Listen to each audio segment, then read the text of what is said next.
Hey everyone, so I attended or I did the training with Roddy today, and it basically John Maxwell was looking at the 80-20 principle, the Pareto Principle. So it's a business principle that we learn about in our management courses as well, and how focusing on your top priorities will bring you your greatest results. So it's a slow process. Obviously, it doesn't happen overnight. And it's the same with my talks that I'm doing on Facebook, I'm putting on social media to help others. It's also to help me to land a job, to create my business, to help with my ministry. The sisters were the ones that initially taught me about using the essential oils in Pinner, and I got the education here. So I didn't do it right away. I only did it a few years ago, about 5 years ago. But I kept that goal in mind of where I wanted to be, and I worked towards it. And slowly paying off the debt, paying off what I needed, I accomplished it. So it's the same thing with our setting our priorities. We can determine what are priorities for us. What do we want to have in our calendar? I've made this a priority for me because I know that as I help others, it will come back to me and people will help me. Maybe not here, maybe it will come from South Africa or somewhere else.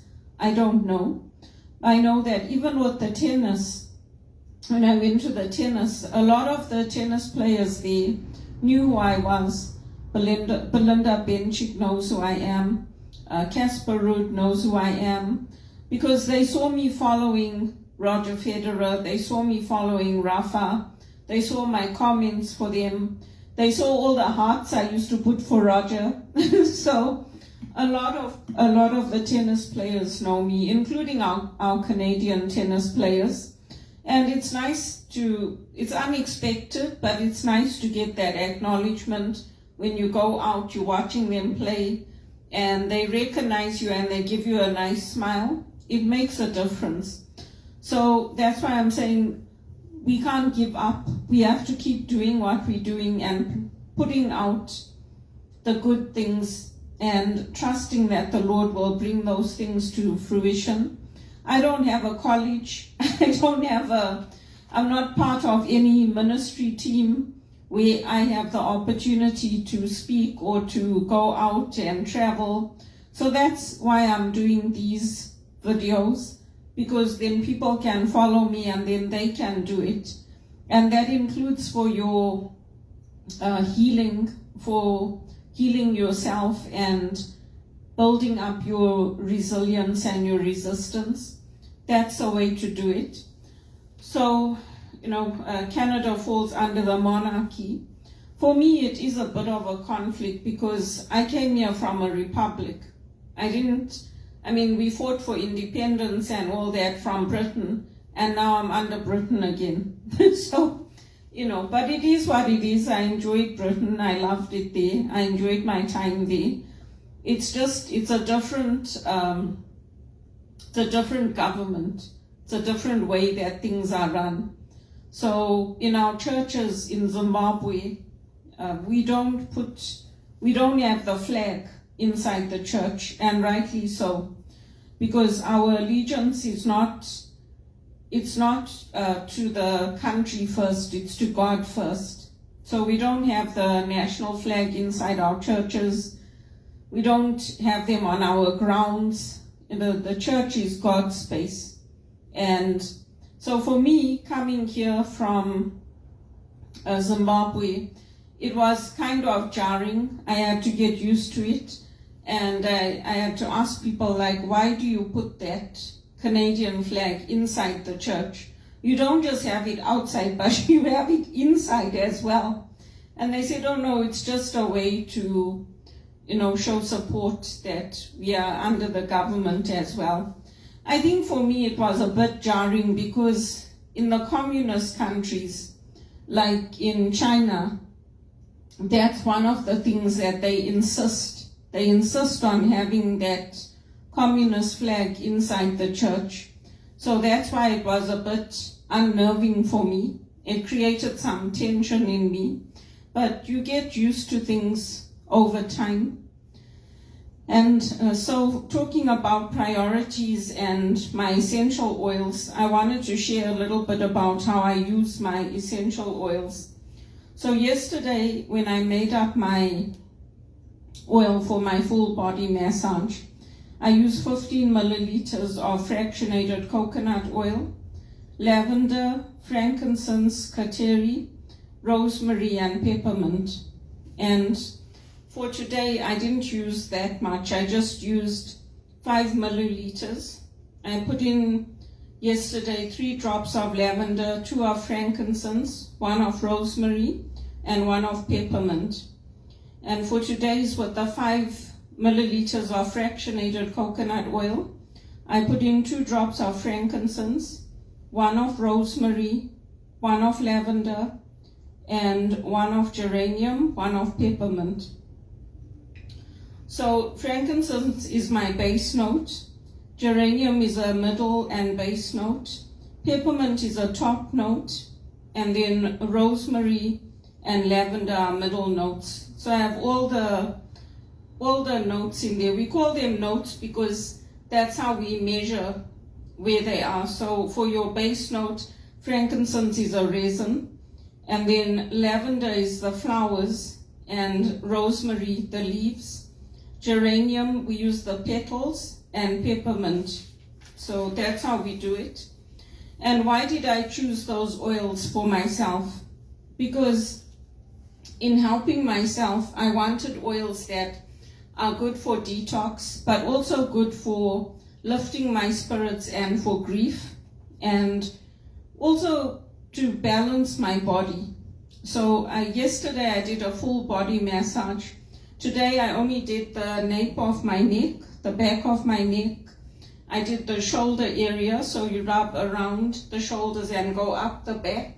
And then I did my full back, my stomach, and the forehead, just the forehead and the chin, and my neck area. So I didn't do my legs and my arms. I left that out. But the oils are absorbed through your spine. So that's the most important area.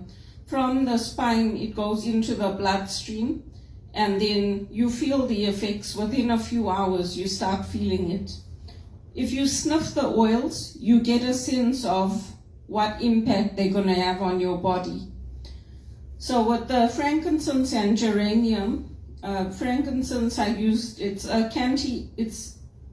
anti-cancer. It stimulates the white blood cells which fight against diseases. With the basil, with the rosemary, it's good for pain relief, for headaches. It releases any toxins. It's good for migraines and for oxygenation of sluggish cells. Lavender A and geranium are used in skincare. So in this heat, I do get pimples. I do get pimples from the sun, the sweating and all that. So even though I'm showering every day and I'm very hygienic, I use the lavender and geranium because they are good with treating any kind of skin problems that come up. The lavender is also good as a central nervous system regulator. It's good for depression. It's an antidepressant, and it helps with liver functions. And then the peppermint it's like coffee. It's very good for any kind of shock. It's an antiviral oil. It's an analgesic, so it's good for any pain that you might be feeling. And for the onset of colds and flus or nausea. So for me, when it gets very, very hot, I get nauseous. I have to keep cool, drink lots of water. So that's why I use those oils. And you can see I used very little of the fractionated coconut oil and the oils because I don't want to overpower the scent as well. And I smell the oil to see whether I like the scent before I put it on. So I thought I would just share that. It's something that came to fruition after being in Pinner with my friend Frances Carrera, and she introduced me to the nuns there. And so now I use it in my everyday life. It wasn't a waste of my education. It's something that benefits me, and it can benefit you. The only thing is that if you want to learn more, you have to take proper courses, because some of the oils do have contraindications. So like with rosemary, because I've got high blood pressure, I can't use too much of it because it stimulates the heart and it can make your blood pressure go up. So that's why I just put in 1 drop. And that's the same with the foods that we eat, with the spices we eat. They have different effects on our body. Some of the oils are very warming oils, like peppermint, and others are very cooling, like Roman chamomile. So I thought I'd share that, for people who are following me, how I use the oils, why I chose the oils that I did, and a little bit about the culture. Here, the profession is, you can become certified in it, but you don't have to. So I'm not certifying in it. I have my HR certification already, so I'm just keeping that certification up.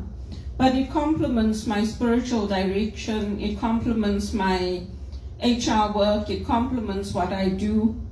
And one of the things Roddy was saying on the call, or John Maxwell was saying that, he doesn't like being an administrator. For me, I like being an administrator. I like being in the back end, taking care of the hospitality, doing all these things. But I was forced to come out into the front. And once you're out there, you might as well use the skills that you have, because there's no use just taking them and saying, I'm not going to use this, because it's one of the ways to reach people. It's one of the ways to engage with people. And slowly, I am getting followers on YouTube, on other social media. It doesn't happen overnight, but if people are interested in learning, if people are interested in self-care, learning life skills, the things that I'm sharing are things that I am doing. And a lot of people are doing it, not only me, but I'm hoping that it will lead to good things coming for me, and also for that job in the church that I've been trying to get. So I thought I'd just share that.